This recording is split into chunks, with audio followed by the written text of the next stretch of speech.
tayo ng salad. Doon sa maliit na ano. Ito, dahil nga para hindi masayang yung ating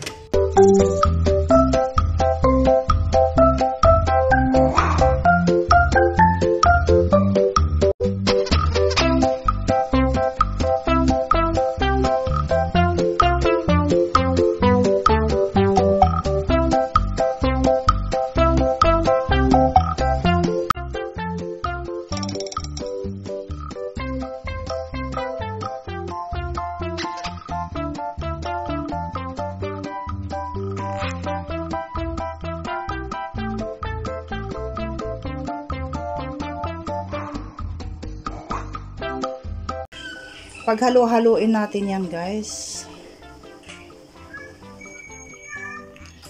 Minced meat, borgol, at saka yung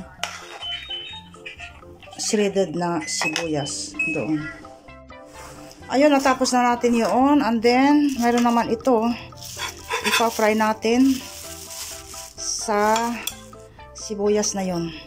So, ang gawin natin is ilagay natin itong sibuyas na ito dito sa kawali. Ayan. Malinis po yung ating kamay, guys. Ayan.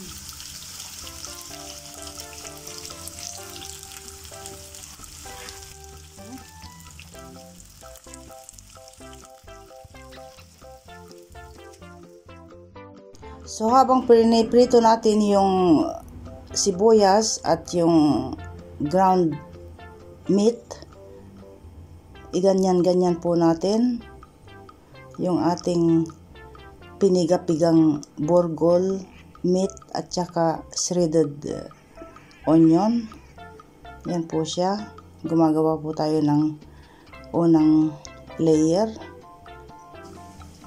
Ayan, tapos na po. And then, ilagay naman natin na yung ating ginisang ground meat at sibuyas. Bali, palaman. Lagay natin sa ipagitna natin.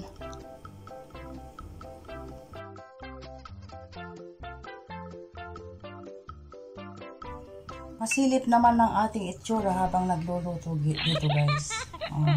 Diba, bongga? Kumusta po? Kumusta po? Busy-busy ang inyong lola. So, ibalik natin dito sa ating ginagawa.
So guys, yun na yung sinasabi ko. Ang taong bahay, ang nanay, pag nandito lang sa bahay, hindi natapos-tapos ang trabaho. Yun yung ginawa ko, guys. Naipakita ko na, diba? Yun. Sandali. Ito ang pagkain namin today. Kaso, ilalagay ko po sa iluluto natin sa oven. Tapos malaki yung oven. Kaya sabi ko, iluto ko na rin itong isa. At least hindi masayang yung pagsindi natin ng gas, guys. So ang ginawa ko, para bukas. Pinsanan na lang. So, ito ang iluto natin today with salad. Gagawa pa tayo ng salad.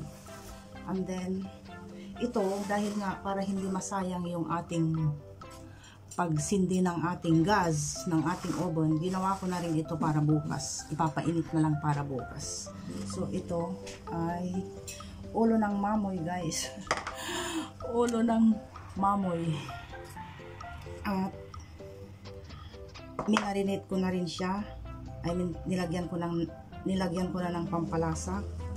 At medyo maliit yung ulo ng mamoy, hindi gaya nung nakaraan. Maliit siya. So, ang ginawa ko ay dinagdagan ko dyan sa may gilid-gilid ng chicken wings. May ganon. May ganon, guys. Sigurado masarap yan dahil nakamarinate na kagabi. Yan, may buhok pa yata, oh. Nakamarinate na kagabi. So, ito po yung ating pagkain para bukas. Yun nga, minsanan na lang para hindi masayang yung pagsindi natin ng gas. So, i-open na natin yung ating oven.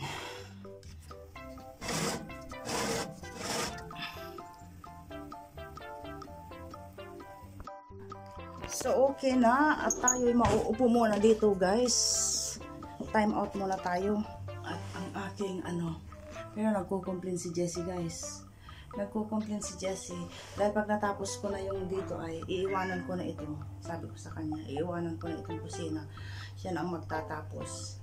Tapos, ano bang gagawin ko doon sa loob? Ay, doon nga pala, doon sa may kwarto namin dahil inaayos ko yung isang maliit na. Sandalit ipakita ko kaya, guys. Pandagdag sa ating content. Sabi ko kay Jessie, siya na ang magtapos nito. At meron akong gagawin doon sa kwarto namin. I'm done, Jessie. Sa kwarto namin. Doon sa maliit na pakita natin. Magulo pero okay lang. Magulo din yung kwarto ni Bunso. Diyan yung kwarto ni Bunso. Okay. Ayun. Okay, dito. Sa kwarto. Ipapakita ko yung maliit na na balkonahin namin dyan na masaya ako sa kinalabasan ng kwartong yan, maliit na kwartong yan. At bago tayo pumunta doon, meron pala akong ipapakita sa inyo, guys. Tinahi ko ito kahapon. Ayan o, tinahi ko. So, pag nag-away kami ni Mr. Ayaw magpayakap sa akin, ito ang yayakapin ko, guys. Ayan. Ang dekorasyon lang dyan. Ganyan. And then, doon nga pala, dito, guys, dito, buksan natin. Ito ang pinaka-the best sa parte ng aking bahay. Gustong-gusto ko dito sa ginawa kong room. So, ipapakita ko sa inyo, guys.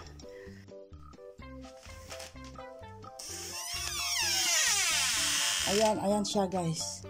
Yung maliit na balkonahe dito sa kwarto namin na naipakita ko na rin sa inyo minsan na ginawa kong tambakan ito noon. Tapos ang ginawa ko ngayon is yung aking pinagmamalaking sewing machine. Diyan po ang magiging sewing room natin. Sewing room, ha.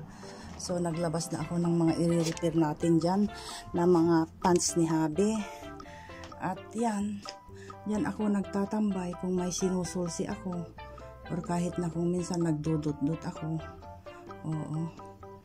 At yan, ang maganda dito ay yung view. At iba, bongga, yan. Yan din ang view dito sa may likuran ng bahay. Ayan. At may mga abubot din dyan na mga lagayan ng ibang abubot dyan.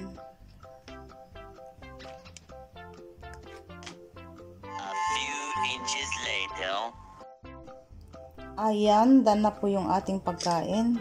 Gumawa ako ng salad pero kamatis lang. At ito naman yung ulo ng mamoy para bukas. Done na rin siya.